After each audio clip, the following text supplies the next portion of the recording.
छोड़ दे। एक और सांस ले ले, छोड़ दे।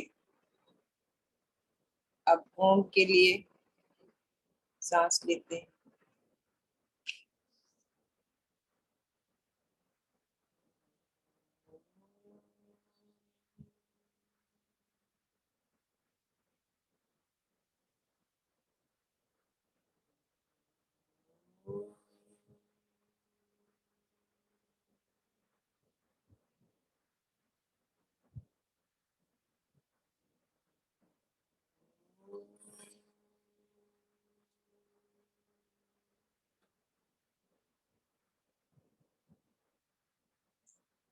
गुरुर्ब्रह्मा गुरुर्विष्णु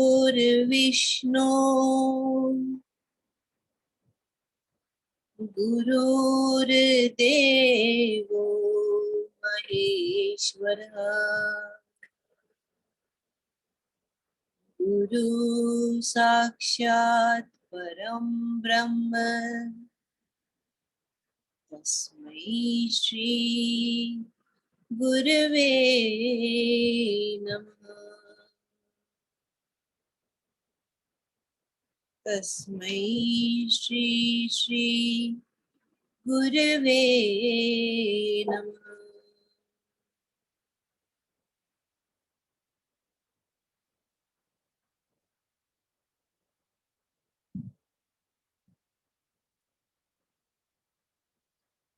जय गुरुदेव।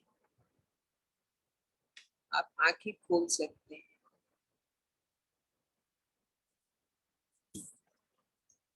आपका स्वागत है होलिस्टिक कुकिंग के इंट्रोडक्शन के इस सेशन में।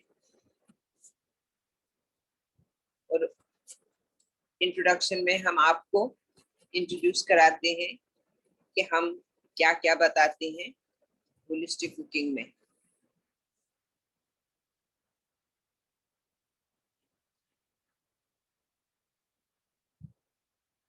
जैसे आप लोगों को, बहुत लोगों को मालूम है, जो नए हैं उनको नहीं मालूम है, उनके लिए हम बता रहे हैं और आपका रिवीजन कर रहे हैं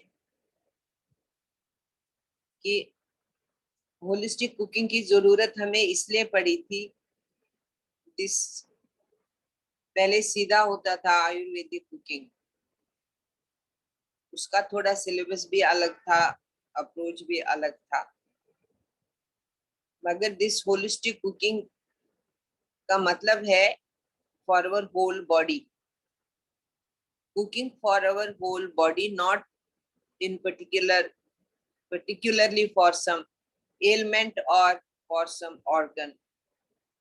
That means कि हम किसी बीमारी के लिए ये इलाज नहीं करते हैं और न किसी खास अंग के लिए करते हैं। ये होलिस्टिक कुकिंग हम करते हैं ताकि हम पूरी तरह से स्वस्थ रहे, हमारी पूरी बॉडी स्वस्थ रहे। That is the aim of this holistic cooking. और इस एम की इसलिए जरूरत पड़ी क्योंकि पिछले कई दो ढाई 3 दशक से बहुत ज्यादा लाइफस्टाइल बदल गया, जिससे कि हम थोड़ा अपने नेचर से हट गए, नेचर से दूर हो गए। और जब आप अपनी मूल से दूर हो जाते हैं तो हमेशा भुगतना पड़ता है। तो मूल से दूर होना सही नहीं होता है। अब हम होलिस्टिक कुकिंग के थ्रू नेचर के पास वापस जा रहे हैं, क्योंकि वहीं पे हमारी प्रॉब्लम्स का समाधान है। When we follow nature, everything will be absolutely fine. थोड़ा टाइम लगेगा, जब तक बहुत सारे लोग करेंगे और फैमिलीज में जाएगा, ये बच्चों तक पहुंचेगा, फैलेगा ऐसे। दैट इज वाई हम आप लोगों से भी रिक्वेस्ट करते हैं, इसको आप बहुत फैलाइए। जो भी हैं आपके जान पहचान वाले, उनको भी इसमें ले आइए। तो सबसे पहले रीजन था इसका कि जो हम नेचर से दूर हो गए, तो हमने मजबूर होके, may be it was the demand थी उस समय, समय की डिमांड थी कि हम ऐसा करें, क्योंकि लेडीज भी जॉब्स करने लगे, घर में कोई रहता नहीं था, सब घर से बाहर जाते थे, तो सबको टाइम पे निकलना, तो टाइम हो गया, time time time time got the maximum importance. सब चीज पीछे हट गई, टाइम को इम्पोर्टेंस मिली और हर एक के हिसाब से अब काम करना था। विद द रिजल्ट शॉर्टकट्स पे दिमाग जाने लगा, बाहर खाना खाने लगा इंसान, और पहले एक बार फिर दो बार, पहले जल्दी में, थोड़ा थोड़ा करके इट बिकेम ए प्रैक्टिस। अब तो घर भी बुलाते हैं, घर में भी बैठे हो तब भी हम बाहर से खाना बनाते हैं, क्योंकि अब आदत पड़ गई है, विदाउट रियलाइजिंग कि इससे हम अपने आप को कितना नुकसान कर रहे हैं।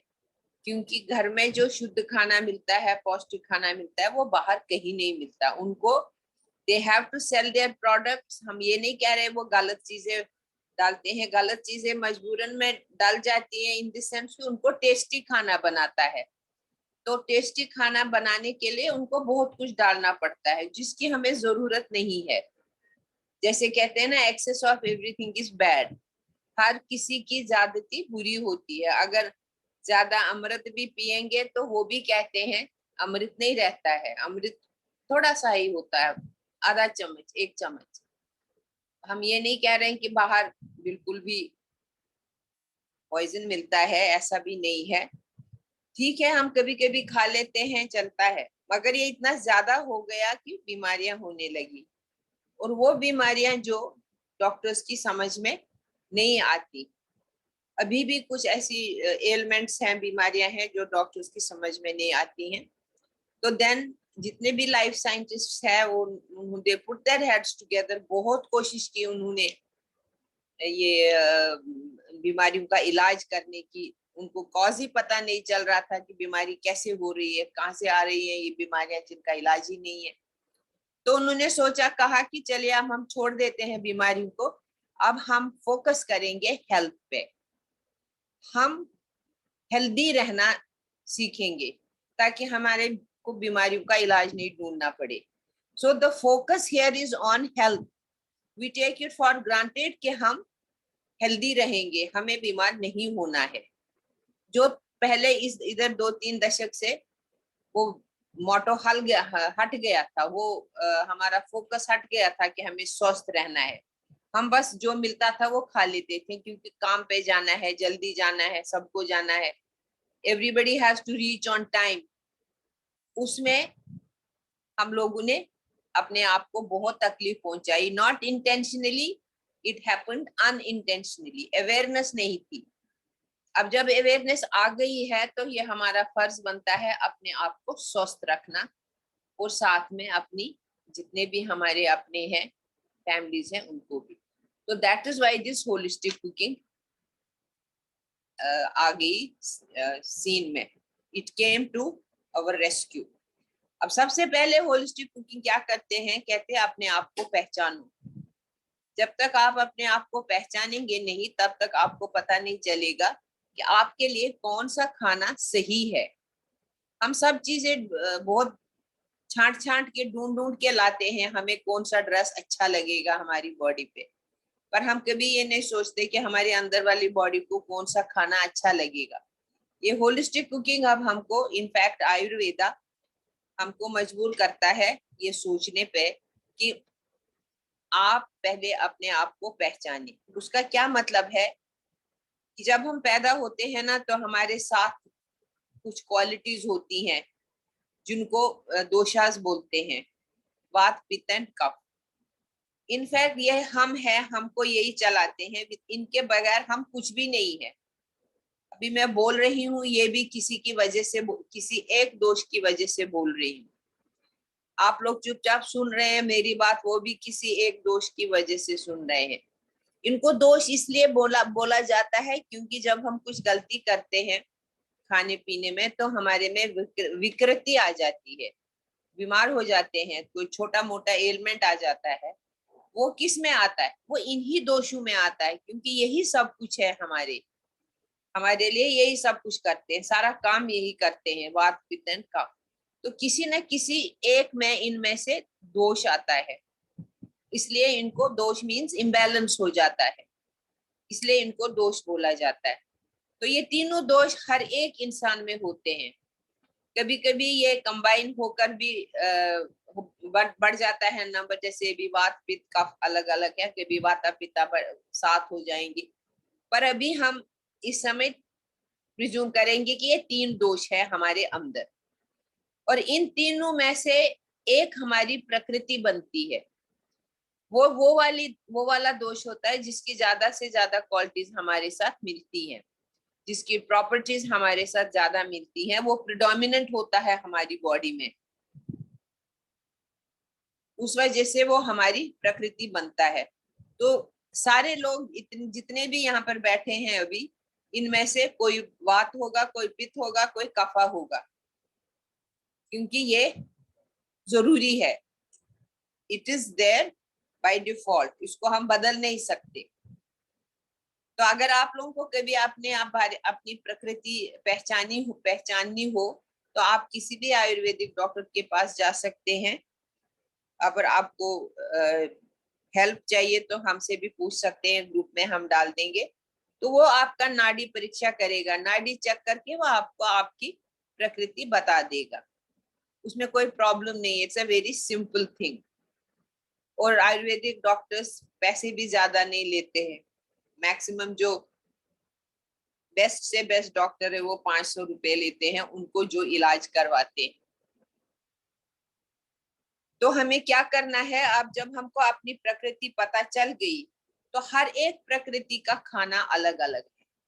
हम खाने की बात कर रहे थे ना कि हमें कौन सा खाना सही है हमारे लिए, what is the best food for us, what suits us better, instead of खाइंग इंस्टेड ऑफ ईटिंग रैंडमली, जो मिला अच्छा ये खाते हैं, अच्छा ये खाते हैं। It is better that we know what suits us, और मोस्ट ऑफ द टाइम हमें वही खाना खाना चाहिए जो हमारे लिए सही है। कभी कभार हम इधर उधर का खा लेते हैं तो डजंट मैटर, उससे कुछ नहीं होता, खराबी नहीं होगी। तो हम इस कोर्स में क्या सिखाएंगे आपको कि हमारे लिए कौन सा खाना सही है, which is very important for us to know, सबके लिए। और ये आपको कहीं और कोई नहीं बताएगा, ओनली आयुर्वेदा बताता है। सही खाना जब आपको मिल गया, और हमें ये भी मालूम है कि अगर हमने कभी गलती से गलत खाना खाया तो इन दोषों में इम्बैलेंस हो जाएगा, और हमको समझ लीजिए कोई एलमेंट आ गया, कोई बीमारी हुई, समझ लीजिए हमने कुछ गलत खाया तो हमारे पेट में दर्द हुआ या हमारे सिर में दर्द हुआ, that these are the simplest things. तो उस समय हमको पता चलेगा कि हमको कौन सा दोष में इम्बैलेंस आया है, क्या बढ़ गया है और क्या घट गया है। तो उसके लिए भी हम आपको बताएंगे कि अगर कोई भी दोष बढ़ जाता है, किसी भी दोष में इम्बैलेंस आ जाता है, तो उसको कैसे ठीक करते हैं, अपने ही इन खाने वाली चीजों से, फूड आइटम से ही। हमें उस समय कौन सा खाना खाना है जब तीनों में से एक भी दोष में इम्बैलेंस आया हो, विकृति आई हो, तो उस समय हमें कौन सा खाना खाना चाहिए और कौन सा अवॉइड करना चाहिए, ये हम सब आपको बताएंगे। खाने की प्रॉब्लम सॉल्व हो गई कि हमें क्या खाना चाहिए। नेक्स्ट आती है, जब हम अपना सही खाना सही ढंग से बनाएंगे तब हमको फायदा होगा। मगर अगर हमने सही ढंग से नहीं बनाया, क्योंकि हमारे जो ढंग है खाना बनाने के, उनमें खाने की पौष्टिकता नष्ट हो जाती है। All the nutrients are destroyed the way we cook currently. आजकल जितने भी जैसे भी हम खाना बनाते हैं, जो भी प्रोसेसेस है, उनमें सारे पौष्टिक न्यूट्रिएंट्स खत्म हो जाती है, पौष्टिकता खत्म हो जाती है। अब ये खाने की पौष्टिकता क्या होती है, विटामिन होते हैं, मिनरल्स होते हैं, जो हमारे लिए बहुत ही जरूरी है, और जिनकी कमी के कारण हम बीमार हो जाते हैं। तो आपने देखा होगा किसी न किसी विटामिन की कमी सब में हो, मोस्ट ऑफ द पीपल ऊपर से खाते हैं सप्लीमेंट्स विटामिन बी की, कोई कैल्शियम खा रहा है, कोई पोटेशियम खा रहा है, जिसको जिसकी कमी है। ये कमियां पहले नहीं होती थी जब पौष्टिक आहार खाते थे लोग, ये अभी इन्हीं 2-3 दशक में आ गई ज्यादा।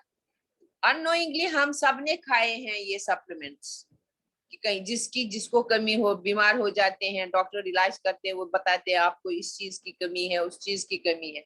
मगर जब हम ये खाना सही ढंग से बनाएंगे, हमें हमें इन चीजों को खाने की कोई जरूरत नहीं है ऊपर से सप्लीमेंट्स की, क्योंकि हमको अपने खाने से ही पूरे ये बैलेंस्ड खाना मिलेगा। पौष्टिक खाना होता है जिसमें सब चीजें होती है हमारी ताकत की, हमारी, क्योंकि खाना एक ऐसी चीज है जिससे हमें ऊर्जा मिलती है ना। खाने से ही हम तंदुरुस्त रहते हैं, मेन तो खाना ही है, मगर वो होना चाहिए फुल ऑफ न्यूट्रिएंट्स, उसके न्यूट्रिएंट्स बचे रहने चाहिए। तो हम आपको बताएंगे इस कोर्स में कौन से मेथड्स ऑफ कुकिंग है जिनसे पौष्टिकता मैक्सिमम आपको मिलेगी और आप तंदुरुस्त रहेंगे, फिर कोई कमी नहीं होगी। कमी नहीं होगी तो आप स्वस्थ रहेंगे। पौष्टिकता खुद में एक हीलिंग सिस्टम समझ लीजिए। हमारा पौष्टिक आहार क्या करता है, हमको स्वस्थ रखता है, दैट मीन्स इट हील्स अस, ये हमको ताकत देता है, कहीं कुछ गलत नहीं करता है। उसके बाद आता है अब एक और जो नेचर का रूल है टू कीप अस हेल्दी। पहले था सही खाना, पहले नेचर ने कहा सही खाना खाओ, लाया हमने सही खाना, फिर उसको सही प्रकार से पकाया भी। अब हमें वो सही ढंग से खाना है। सही ढंग से खाने का मतलब है कि हमें टाइम पे, ये जो ब्रह्मांड है ना, इसने हमको टाइम दिया है, साइकिल, टाइम साइकिल दिया है, कब हमें खाना खाना चाहिए, कब हमको सोना चाहिए, कब हमको उठना चाहिए, जो कि हम नहीं करते। ये 3 चीजें इन पिछले 2-3 दशकों में खत्म हो गई। कोई टाइम नहीं है सोने का, कोई टाइम नहीं है उठने का, कोई टाइम नहीं है खाने का। इन पे ज्यादा असर पड़ा हमारे लाइफस्टाइल का। खाना तो हमने संभाल लिया, मगर ये अभी भी नहीं संभलता है। कितना भी आप पौष्टिक खाना बनाओ और अच्छे से बनाओ, खूब न्यूट्रिएंट्स बनाओ, मगर अगर आप उसको टाइम पे नहीं खाएंगे तो भी सही नहीं है। तो हम आपको बताएंगे ईटिंग रेजिमेंट में कि कब हमें खाना चाहिए, खाना ब्रेकफास्ट कब करना चाहिए और क्या खाना चाहिए, लंच कब खाना चाहिए और क्या खाना चाहिए, डिनर कब खाना चाहिए और क्या खाना चाहिए। ये सब चीजें हम आपको बताएंगे। तो आप बिल्कुल सेट हो गए इतने से, इसके बाद आपको कोई बीमार नहीं कर सकता, आप हेल्दी रहेंगे, क्योंकि ये सब नेचर के साथ चल रहा है। सही खाना खाया, सही समय पे खाया, और क्या चाहिए, सही से बना हुआ खाया, और क्या चाहिए। मगर कभी कभी हम ह्यूमन बींग्स हैं, हम बाहर तो कभी कभी खाएंगे ही कुछ इधर उधर का, खाली कुक्ड फूड थोड़ी खाएंगे। फलों के अलावा बहुत सारी चीजें हैं जो हमको हमारे सेहत को गड़बड़ा देती है। अभी एसिडिटी हो जाती है बाहर खाते हैं कभी कभी। आजकल एसिडिटी बहुत कॉमन हो गई है तो ये छोटी सी चीज लगती है, मगर इसके परिणाम बहुत भयंकर भी हो सकते हैं अगर इसको रोका नहीं जाए। एसिडिटी को जैसे भी हो जाए, आप मत सोचे आपने डाइजिन खाई या कोई और दूसरी एंटासिड खाई तो बस हो गया काम। इसके भयंकर परिणाम होते हैं अगर ये हाइपर एसिडिटी में बदल गई। नॉर्मल जरा सी एसिडिटी है पर आप ध्यान नहीं देंगे, हाइपर एसिडिटी होगी तो वो बहुत अच्छी बात नहीं है। इसलिए हम आपको सिखाएंगे अल्कलाइन वाटर कैसे बनाते हैं। आपको जब भी कोई प्रॉब्लम हो गई तो अल्कलाइन वाटर से आपकी एसिडिटी दूर हो जाएगी। मगर खाली आप पानी, आप सोचेंगे पानी पीते रहेंगे और ठीक होते रहेंगे, ऐसा नहीं है। पानी पिएंगे आप ठीक हो जाएंगे, फिर आपको ध्यान रखना है कि आप एसिडिक खाना कम से कम खाएंगे। खाएंगे ही नहीं, क्या जरूरत है जिसमें, क्योंकि हमारा अंदर अल्कलाइन एटमॉस्फेयर है। पानी भी एसिडिक होता है, तो पानी भी इतना, इसीलिए कहते हैं पानी को मुंह में वो करके पियो, रोल करके पियो, सलाइवा के साथ मिला के पियो, ताकि वो उसकी एसिडिटी निकल जाए। ज्यादा से कम एसिडिक चीजें आपको खानी है ताकि आप स्वस्थ रहें। ठीक है। उसके बाद आता है विरुद्ध आहार। कुछ अब ये इस ब्रह्मांड में सब चीजें हम एक ही मिट्टी से बने हैं, सब लोग। ये जो सृष्टि है ना, 5 तत्वों से बनी हुई है। वो कौन से हैं?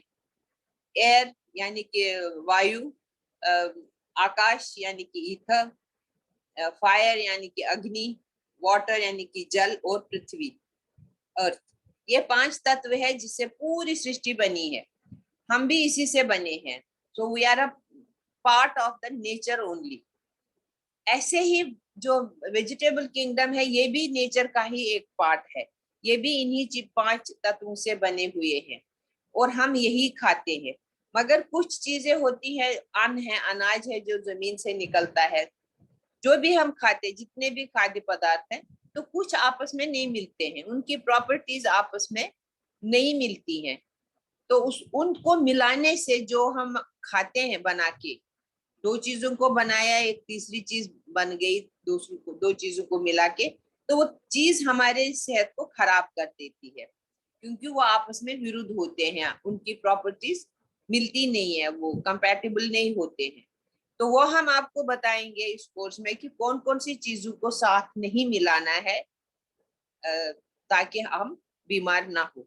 और हम ये भी बताएंगे आपको कि उनको किस चीज से रिप्लेस करें, जो जो खराब चीज होती है, जो विरुद्ध चीज होती है, उसको किस चीज से हम रिप्लेस कर सकते हैं, उसके बदले हम क्या इस्तेमाल कर सकते हैं कि हम वो चीज बना सकें, जिसकी हमें ऐसा नहीं है कि हम वो चीज जो बनती है वो नहीं खा पाएंगे। एग्जैक्टली वो नहीं खा पाएंगे, उसके बदले थोड़ा सा डिफरेंट चीज खाएंगे। फॉर एग्जाम्पल, अभी आपको मालूम है मैदा हमें नहीं खाना है, मैदा इज नॉट गुड, तो हम मैदे को बदल देंगे किसी चीज से और चीज बनाएंगे, तो 90% हो जाता है काम। तो वो विरुद्ध आहार भी हमको बीमार करता है, और उससे भी कुछ कुछ चीजें बहुत लाइफ लॉन्ग रहती है, इसलिए हमें उसको अवॉइड करना है। तो वो हम आपको बताएंगे। फिर हम आपको बताएंगे जो गुण होते हैं, 3 क्वालिटीज होती हैं, जो अभी ये जो वात पित्त एंड कफ है, इस पर हमारा कोई कंट्रोल नहीं है, मगर जो हमारे में और 3 गुण है, वो है हमारे, उससे उसको हम अपना लाइफस्टाइल बना सकते हैं। जैसे सात्विक, सत्वा, रजस एंड तमस। हमें सात्विक लाइफस्टाइल अच्छा लगेगा, राजसिक लगेगा, या तामसिक लगेगा। तो ये तीनों हमारे अंदर हैं, और ये तीनों को बैलेंस में खाने, इनके भी अलग अलग खाने हैं। सात्विक खाना कौन सा है, राजसिक खाना कौन सा है, तामसिक खाना कौन सा है, ये भी हम आपको बताएंगे। और इनको बैलेंस में कैसे रखेंगे, खाने के माध्यम से, नॉट विद एनी मेडिसिन और सो। दवाइयों का कोई काम नहीं है, खाने के माध्यम से हम इनको बैलेंस में रखेंगे, क्योंकि ये भी जरूरी, सत्वा भी जरूरी है, रजस भी जरूरी है, तमस तो जरूरी नहीं है, पर है वहां पे कभी कभी हो जाता है। उसके बाद आते हैं हम अपने किचन में। किचन में बहुत कुछ है हमारा, हमारी किचन जो है ना, इंडियन किचन आर फार्मेसी, सब कुछ मिलेगा हमारे। कभी हमको वायरल फीवर हो गया, तो हमारे किचन से हमें स्पाइसेस मिलेंगे, अपने हर्ब्स है, वो हम उसको, उसके साथ हम लड़ सकते हैं वायरल से, वो हमको बिगाड़ेगा नहीं ज्यादा, उसको हम कर सकते हैं, रोक सकते हैं। अगर हमको संक्रमित रोग हो गया है, कोई कंटेजियस डिजीज है, मतलब जो होता है, तो उसके लिए भी हमारे पास चीजें हैं किचन में, ताकि हम उसको रोक सके। फिर अगर हमारे पास इम्यूनिटी है, प्राणवायु कम हो जाती है, इनहेलेशन ऑफ ऑक्सीजन हमारा थोड़ा कम हो जाता है, तो उसको भी बरकरार रखने के लिए हम आपको बताएंगे क्या क्या चीजें हैं हमारे किचन की। फिर अगर रेस्पिरेशन प्रॉब्लम्स होंगी, जैसे अस्थमा है, तो उनको भी ठीक करने के लिए हमारे किचन में मसाले हैं, और स्पाइसेस एंड अपने हर्ब्स जो होती है ना, पत्तियां वगैरह, वो सब हम आपको बताएंगे कि किस में क्या काम आता है, वायरल में क्या काम आएगा, संक्रमित रोग में क्या काम आएगा, एंड दिस रेस्पिरेटरी प्रॉब्लम्स में क्या काम आएगा। हमारे पास एंटीऑक्सीडेंट्स है, एंटीबैक्टीरियल है, एंटीसेप्टिक चीजें हैं, सब ठीक हो सकता है। हमारा सारा फर्स्ट एड किचन से ही मिलेगा हमको। तो ये मगर हम लोग को पता नहीं होता है। So we will tell you everything, what is what, कौन सा आपको किस समय काम आएगा, सब कुछ आपको देंगे। ठीक है।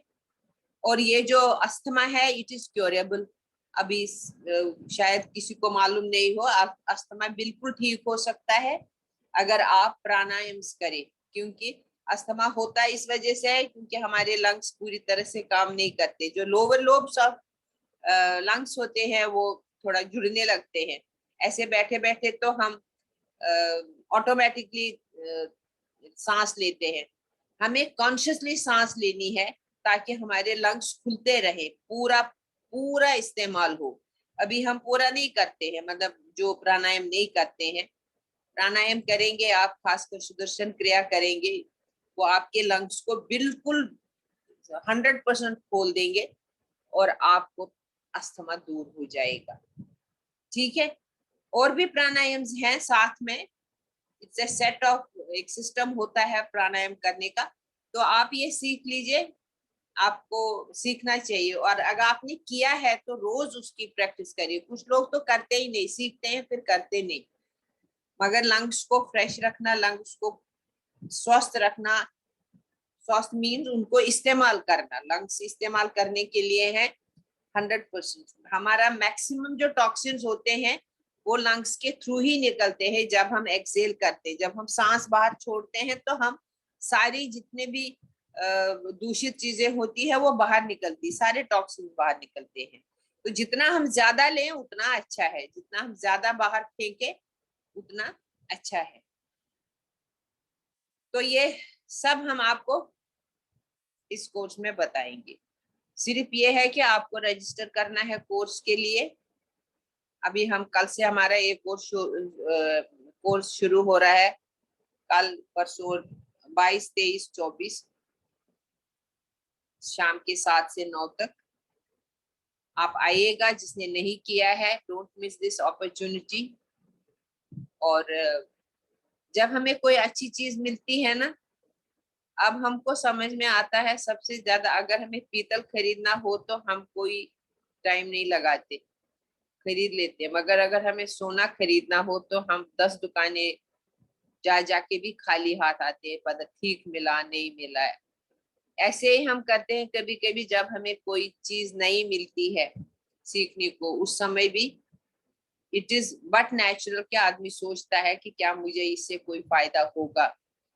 यू बी रेस्ट एश्योर्ड, आपको इससे बहुत फायदा है। ये समझ लीजिए आपको सोना मिल रहा है जिसको हम पहन के खुश होने लगते हैं। मगर ये हम हमारी जिंदगी बनाएगा। What ever knowledge you get, it is worth, मतलब इसका नहीं लगा सकते हैं वैल्यू इसमें जो हम सीखते हैं।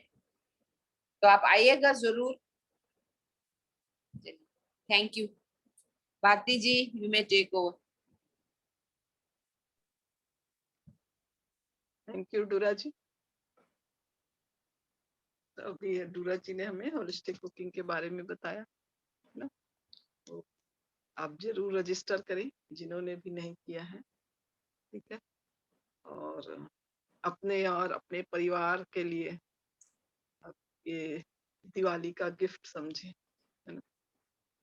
हाँ, दिवाली आने वाली है। ठीक है, तो आप ये जरूर करें।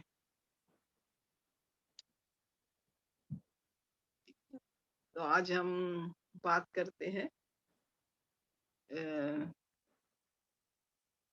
मतलब खसखस के बारे में, है ना। तो आज हम बात करेंगे, उसे उसीर भी कहते हैं आयुर्वेद में, उसीर के बारे में। तो आप सोचते हैं कि सब ये उसीर क्या होती है ना। तो उसीर भी एक दवा है जिसे आम आम बोलचाल की भाषा में खसखस कहते हैं, है ना। फिर इसकी एक बनी बनाई इसकी मेडिसिन भी मिलती है ना। उसे उसीर आसव कहते हैं, मेडिकल स्टोर में मिलती है आयुर्वेदा में, है ना। तो वो भी बहुत काम आती है। तो आप मैं हमसे हम में से जितने लोग को भी जैसे वात पित्त नहीं कफ पित्त रिलेटेड जो भी प्रॉब्लम होते हैं, उसके लिए ये अच्छी दवा हो सकती है खसखस, है ना? तो वजन कम करने वालों के लिए भी यह अच्छा है। तो हम देखते हैं कि आयुर्वेद में इनके गुण क्या-क्या हैं, फायदे क्या-क्या हैं, है ना? और हमें इसे कैसे यूज़ करना है। आपने देखा होगा खसखस है ना, छोटे-छोटे दाने जैसा रहता है। तो आयुर्वेद में खसखस को लघु और रुक्ष कहा है। अर्थात ये हल्की होती है और रूखापन पैदा करने वाली होती है ना? हल्की है और रूखापन पैदा करती है।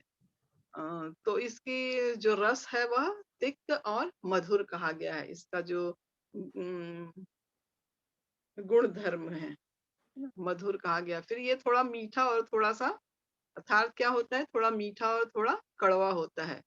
फिर इसका टेस्ट जब हम खा लेते हैं उसके बाद हल्का-सा तीखा स्वाद मुँह में ये लाता है। तो बाय नेचर यह ठंडी है। तो पूरे के पूरे इस हम देखेंगे कि यह जो खसखस है यह कफ और पित्त रिलेटेड जो भी से जुड़ी हुई बीमारियां हैं उसमें काम आती हैं। तो बाहर के लिए जैसे देखें तो हम खसखस के पाउडर को एक्सटर्नल यूज में यूज कर सकते हैं, है ना? स्किन में इसके पाउडर को लगा सकते हैं। यदि मान लो जलन हो रही है कहीं पर, ज़्यादा पसीना आता है, फिर पसीने से बदबू आती है ना? और पसीने के कारण वहाँ की जैसे बहुत पसीना आता है ना बार-बार, हम उसको फिर पोंछते रहते हैं, तो पोंछने से फिर वहाँ पर रैशेस भी आ जाते हैं, है ना? कभी-कभी उस कंडीशन में। तो उसमें ये जो खसखस है वो बहुत अच्छा काम करती है। तो उसको पाउडर बना के फिर उसका पानी के साथ लिक्विड करके फिर उसको हम वहाँ पर लेप कर सकते हैं। तो फिर इंटरनल बात करें तो दिमाग के लिए भी यह बहुत अच्छा है ना? दिमाग को यह बल प्रदान करता है, क्योंकि पित्त को यह कम करता है ना? क्योंकि यह ठंडी है।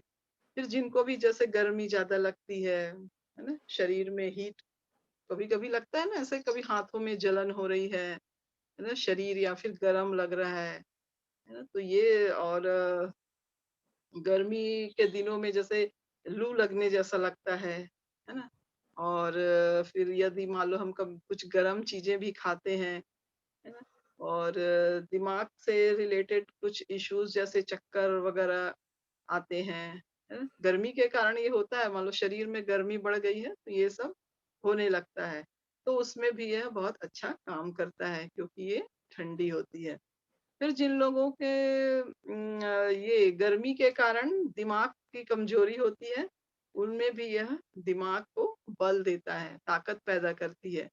तो ये जो खसखस है वो बहुत ही अच्छा उनके लिए फ़ायदेमंद है, क्योंकि ये कड़वे रस की होती है ना? इसलिए जैसे अमाशय में या जब से इंटरनल आप इसे खाएँगे तो अमाशय में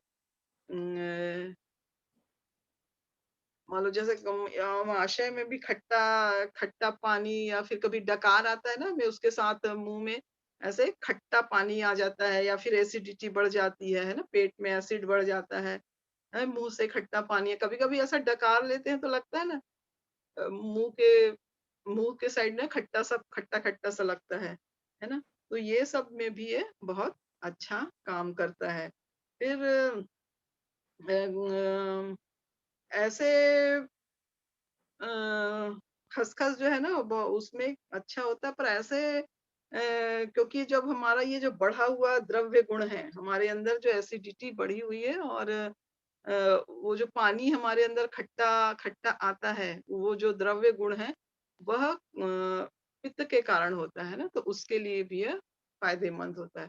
फिर कफ व पित्त किस चीज़ों से बने हुए हैं, तो कफ जो है वह पृथ्वी, जल, महाभूत से बनता है और बाकी जो है सब इस किस-किस चीज़ से बनता है, ये सब हम होलिस्टिक कुकिंग कोर्स में सीखेंगे, है ना? तो उस सबको हम जान पाएँगे कि कौन-सा तत्व किन चीज़ों से मिलकर बनता है। फिर उसमें जो जल तत्व है, कई-कई में कॉमन होता है, उसमें भी जल तत्व, इसमें भी जल तत्व है ना, तो वो सब कॉमन एलिमेंट होता है। तो किसी के कारण भी जो द्रव्य गुण हमारे अंदर, ये जो पानी का गुण अमाशय में हमारे बढ़ता है, उसे भी कम करना हो तो वहाँ पर खसखस बहुत अच्छा काम करती है।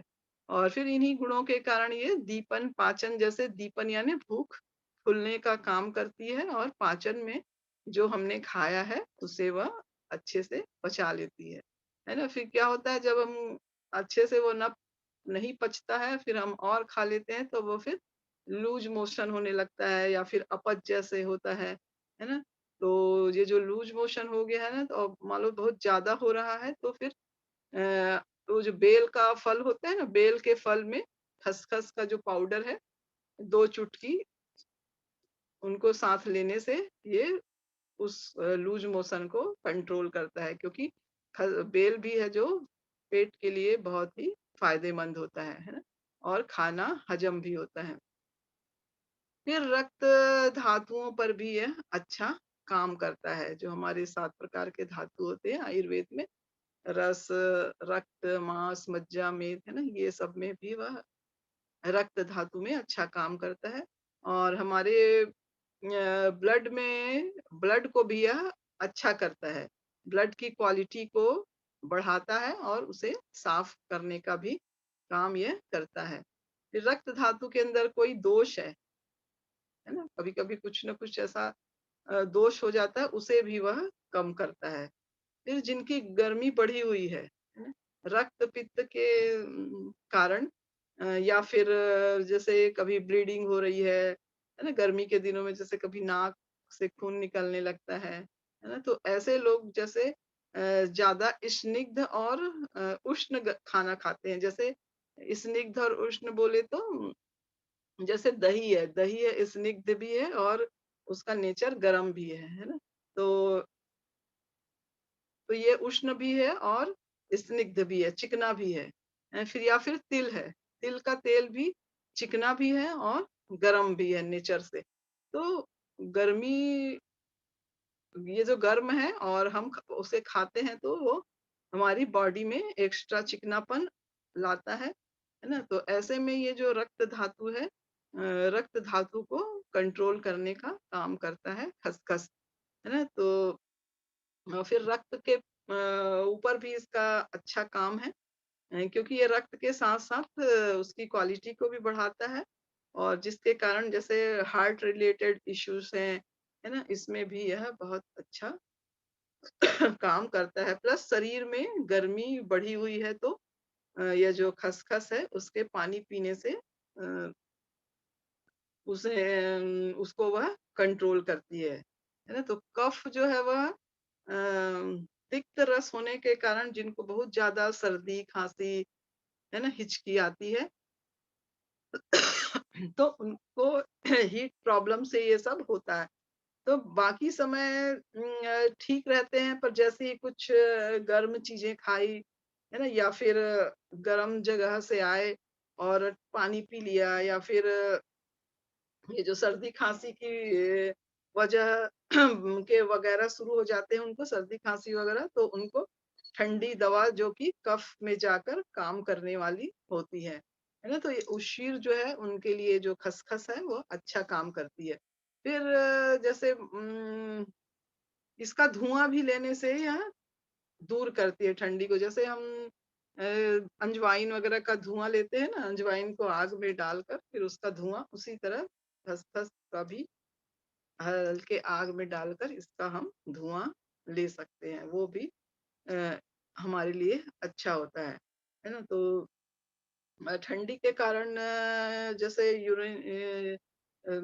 यूरिन में भी कभी-कभी प्रॉब्लम होते हैं, पेशाब में जलन होती है, जैसे गर्मी में होता है ना अक्सर, और कम मात्रा में आता है तो उनके लिए भी यह बहुत ही फ़ायदेमंद होता है। फिर खासकर गर्मी के समय में यदि आप ट्रैवल कर रहे हों, है ना? तो आप 1 बॉटल में 1 चम्मच खसखस डालकर उसे सोक कर सकते हैं।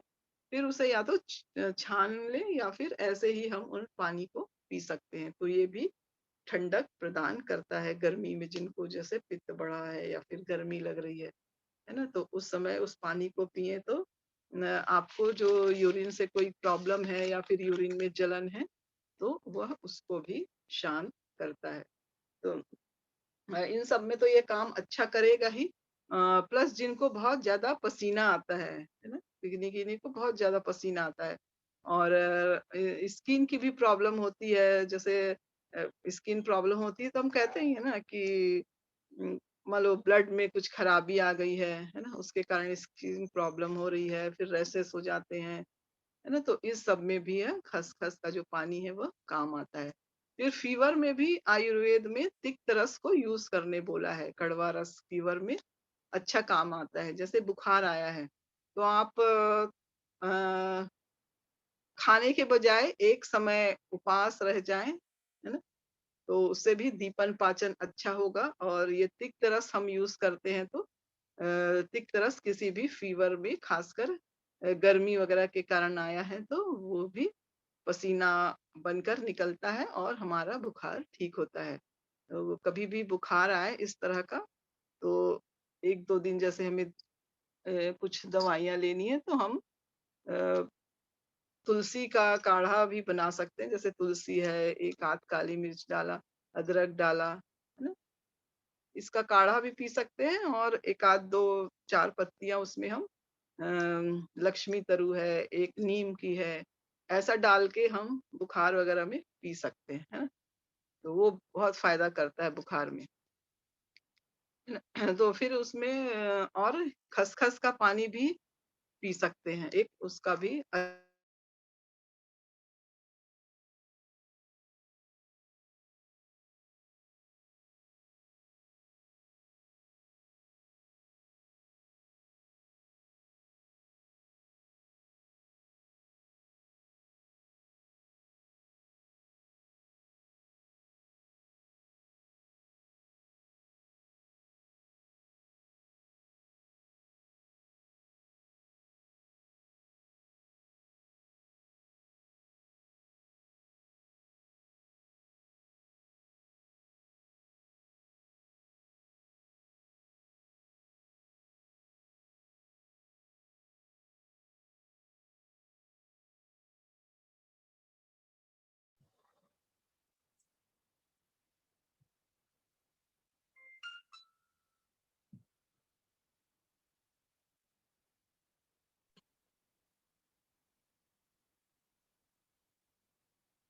ना? तो यदि तिक्त रस के अंदर जो भी कुछ खराबी होती है वह उससे ठीक हो सकती है।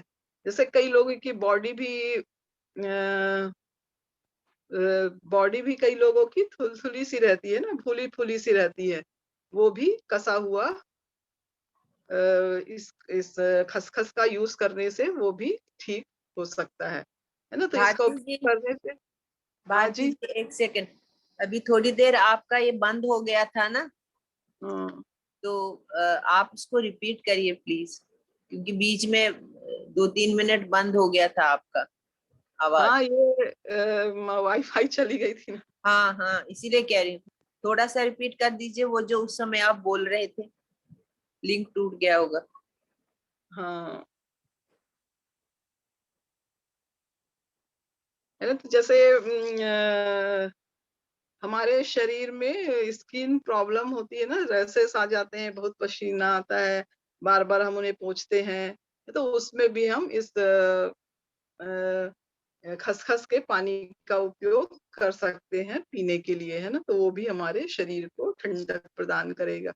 फिर फीवर में भी आयुर्वेद में जो कड़वा रस है उसे अच्छा बोला गया है बुखार के लिए, है ना? तो इससे क्या होता है लंघन यानी हम थोड़ा उपवास कर सकते हैं, कुछ ना खाएँ 2-4 घंटे, पेट को खाली रहने दें, तो उससे हमारा भूख भी बाद में हमें अच्छी लगेगी और खाना भी हमारा पच जाएगा, है ना? तो ये जो रस है, तिक्त रस है, कड़वा रस है, वह फीवर के लिए खासकर गर्मी के कारण या फिर कुछ उस दूसरे कारण से यदि आया है तो वह ठीक होता है। तो इसके लिए हम तुलसी है, थोड़ा-सा अदरक है, यदि ज़्यादा गर्मी है तो फिर अदरक वगैरह ना डालें।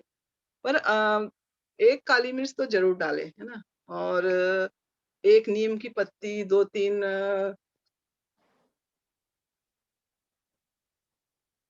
लक्ष्मी तरू की पत्ती, है ना, ऐसा बनाकर हम काढ़ा पी सकते हैं। क्योंकि हमारे यहाँ हम ऐसा ही पीते हैं, जैसे ही बुखार वगैरह आया तो कोई दवा नहीं लेके 3 दिन सुबह शाम पिए खाली पेट तो ठीक हो जाता है। यदि कुछ उसके बाद भी ना हो तो फिर डॉक्टर से हम कंसल्ट कर सकते हैं, है ना। तो जैसे शरीर जैसे फूला-फूला लगता है किन्ही-किन्ही का, तो उसमें भी ये उपयोग हम इसके पानी को कर सकते हैं, है ना। पाउडर के रूप में भी कर सकते हैं, शरीर में मान लो ढीलापन आया है तो। और यह शरीर को बल प्रदान करता है ना। फिर धातु में देखें तो यह रक्त धातु, रस धातु में अच्छा काम करता है और मेद धातु में भी काम करता है। फिर कभी-कभी क्या होता है, यूरिन का फ्लो भी नहीं बनता है, जैसे रुक-रुक के आता है ना? तो इसको भी इसके पानी से वह कंट्रोल करता है।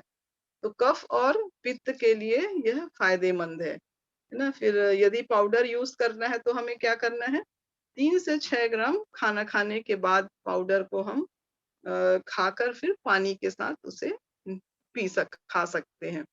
या फिर भिंगा कर ले रहे हैं तो 1 लीटर 1 टीस्पून पाउडर को या फिर खसखस को ही 60 ml पानी में भिंगाकर रात को रख लें और फिर उसे डायरेक्ट या फिर छान कर हम पी सकते हैं, है ना? तो ये सब हम इसमें कर सकते हैं। फिर यदि हमें कुछ ऊपर ही बनी-बनाई दवा यूज़ करनी है, तो उसे हम डॉक्टर की सलाह ले सकते हैं। तो इसके बनी-बनाए भी बहुत दवाई मिलती हैं, जैसे उसीर आसव है ना? उसीर आदि चूर्ण है, उसीर आदि क्वाथ है ना? काढ़ा है, तो ये सब हम ले सकते हैं। फिर उसीर आसव जो है वो यूरिन में जलन वगैरह है तो उसके लिए अच्छा है। पर ये भी हम डॉक्टर से सलाह कर सकते हैं कि यदि मान लो हमें आयुर्वेदिक कुछ दवाइयाँ लेनी है, तो उनसे सलाह करके हम इसको ले सकते हैं, है ना? तो इस तरह हमें खसखस को थोड़ा बहुत, है ना, यूज़ करना चाहिए यदि कुछ हल्का-फुल्का है तो। और कुछ ज़्यादा है तो फिर हमें डॉक्टर की सलाह लेकर उसे हम यूज़ कर सकते हैं, है ना? तो कोई कुछ बोलना चाहता है तो, क्योंकि कल से ही कोर्स है, तो उसके बारे में यदि कुछ जानना चाहता है या फिर रजिस्ट्रेशन करने में कुछ परेशानी है, तो वो भी आप बात कर सकते हैं। डूरा जी, हाँ जी। कोई कुछ नए आए हो तो कुछ उसके बारे में भी बता सकते हैं। नहीं, अगर या इनको प्रॉब्लम होगा तो बताएंगे ना। आप कर हाँ, लीजिएगा रजिस्टर, आज भी कर सकते हैं, कल सुबह भी कर सकते हैं, क्योंकि हमारा जो कोर्स है शुरू, क्या उसे एडिक्शन तो नहीं होता है। खसखस से वैसे पॉपी है, पॉपी सीड्स तो एडिक्शन में आते ही हैं। अ, भारती जी ये पूछ रहे हैं, इससे वो लत तो नहीं लग जाती, एडिक्शन तो नहीं होता? नहीं तो हमें उतना ज़्यादा यूज़ नहीं करना है ना, जैसे कुछ ज़रूरत पड़ी तभी यूज़ करें। तो ज्यादातर इसको पेस्ट, ये पाउडर बना के या पानी में मिला के करना है। हाँ। कभी-कभी पी सकते हैं ना, ऐसे हर समय पिएँगे तो हर समय बहुत ज़्यादा तो हर चीज़ का नुकसान करता ही है। ठीक है, क्योंकि ये आता है ना उसमें। हाँ, थोड़ा ले करके फिर थोड़ा बंद कर सकते हैं, ऐसा अच्छा, ये तो खसखस तो वाइट हो। व्हाइट वाला है। हाँ, व्हाइट वाला। इसमें हाँ, काला व्हाइट। वाला भी आता है ना, वो ज्यादा होगा एडिक्शन में, ब्लैक हाँ, कॉफी। वो हो सकता है। ये व्हाइट खसखस जो हम अपने किचन में यूज़ करते हैं ना, खसखस, हाँ, इसको तो खाते भी व्हाइट हैं आप। खसखस। हाँ। हाँ, हम लोग सब्ज़ी वगैरह में डालते हैं ना इसका पेस्ट वगैरह। हाँ, डलता है। फिर मिठाइयाँ बनती है ना, जैसे अंजीर की उसके ऊपर डालते हैं। हाँ, उसके ऊपर। और अपन ये बनाते हैं ना क्या, वो फिरनी चावल, वगैरह। हाँ, चावल आटे से जो बनाते हैं ना। फिरनी फिरनी फिरनी। हाँ, वो सब में ऊपर लगा के इसे बनाते ही हैं। ऊपर डेकोरेशन के लिए ऊपर से डालते हैं, फिर वो खाने में अच्छा लगता है, क्रंची बनता है ना। हाँ, क्रंची। और अगर कई जगह पर हाँ, गुझिया में भी डालते हैं इसको। आप क्या पूछ रहे थे, प्लीज आस्क अगेन, एक बार चैट में डाला है आपने, कोई सवाल पूछ रहा था। हाँ, अंजू अंजू गज अंजू जी को जरा करेंगे अनम्यूट, मुकेश जी को भी।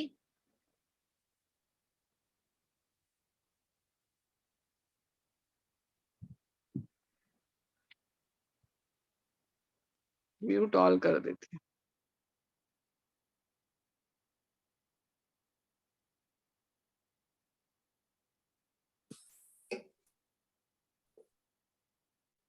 Okay, Bharti ji, I'm. I want to ask. I was taking white poppy seeds, like half a teaspoon, as medicine, but I don't have white poppy seeds now. I have the black. Can I use that or I shouldn't? क्या मैं black Poppy seeds दवाई के रूप में ले सकती हूँ या नहीं लेना चाहिए? ब्लैक ब्लैक पप इसमें Can तो you मैंने hear? हाँ, वो ब्लैक वाला तो फिर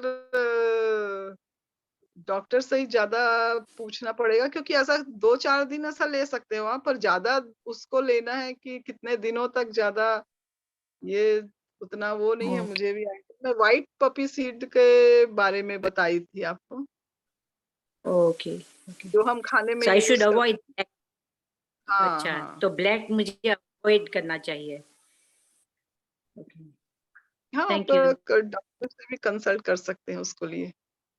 Because डॉक्टर मेरा जवाब नहीं दे सकते क्योंकि ये आयुर्वेदा हाँ, ये नहीं, मेडिसिन है। आयुर्वेदिक डॉक्टर बता सकते यहाँ यहाँ आयुर्वेदिक डॉक्टर्स नहीं है अफ्रीका में। हैं। अच्छा, तो आप एक आध हफ्ते ले लीजिए, थोड़ा बंद कर दीजिए, उसके बाद फिर ले लीजिए। Okay, thank you. कंटिन्यू मत करिएगा जैसे।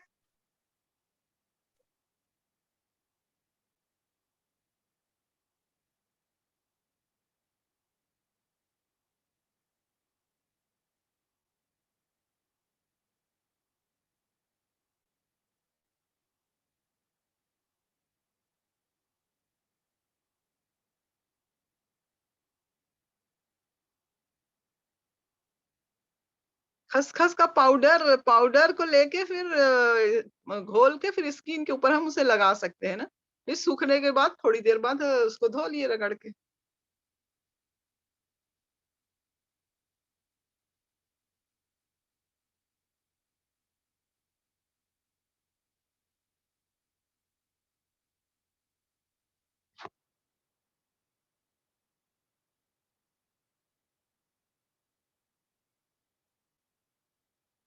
दूरा जी, आपकी आवाज नहीं आ रही है। हाँ, ये थोड़ा ड्राइनेस देता है। सूखा होता है। हाँ, सूखा होता है खसखस।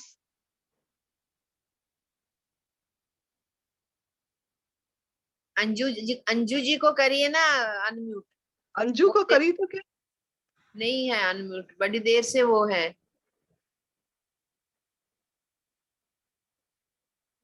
अंजू गजवानी।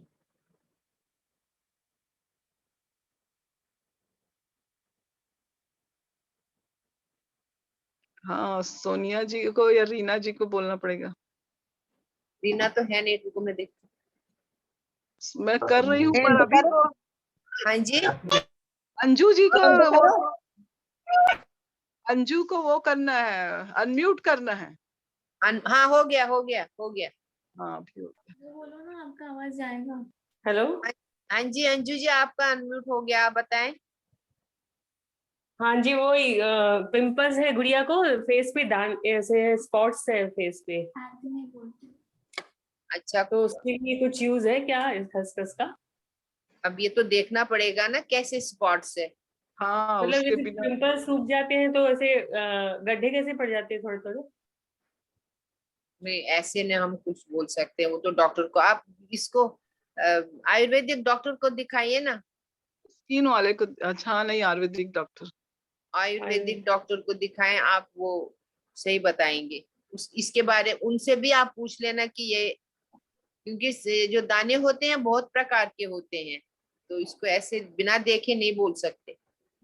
नहीं अभी दाने नहीं है, खाली वो जो उसके स्किन पे गड्ढे पड़ जाते हैं ना, फेस पे मार्क्स रह जाते हैं जैसे। अच्छा, मार्क्स रहे हाँ, उसके लिए है क्या कुछ वो यूज? वो साफ हो जाएंगे क्या? हाँ मतलब ऐसे कि स्पॉट भी नहीं है, गड्ढे गड्ढे जैसे कैसे होते हैं, स्किन पे गड्ढे पड़ जाते हैं। स्किन पे गड्ढे कैसे पड़ते हैं? मुझे नहीं पता। जैसे तो पिंपल सूख गए, हट गए, उसके बाद वो गड्ढा पड़ गया ऐसा। अच्छा अच्छा, पिंपल सूखने के बाद हाँ कुछ तो इलाज होगा उसमें, उसको मॉइस्चराइज करने का। वो डॉक्टर से पूछ लीजिए आप, ओके ओके। आयुर्वेदा डॉक्टर से पूछिए। जी जी, थैंक यू मैम। चले चले फिर, शी इज टॉकिंग अबाउट एकनी। हाँ, एकनी में हमेशा डिटॉक्सिंग भी करना चाहिए।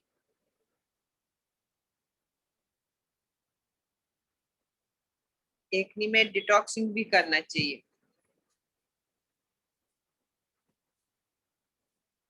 वो उसमें कोई नुकसान नहीं होता है डिटॉक्स करने में, क्योंकि अंदर की गंध होती है ना, तो उससे भी स्किन में निकलते हैं दाने वाने, एकनी निकलते हैं, बहुत सारी चीजें निकलती हैं। तो डिटॉक्सिंग आप साथ साथ करेंगे,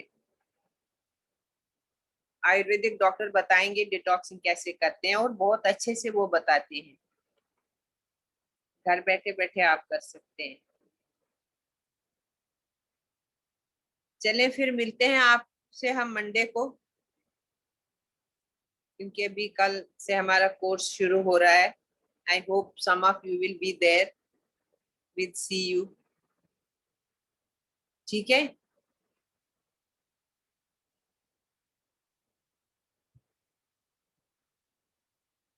भारती जी आज हमारा होस्ट कौन है? बंद कर दे। रीना, वो सोनिया जी तो है। सोनिया जी तो आज हम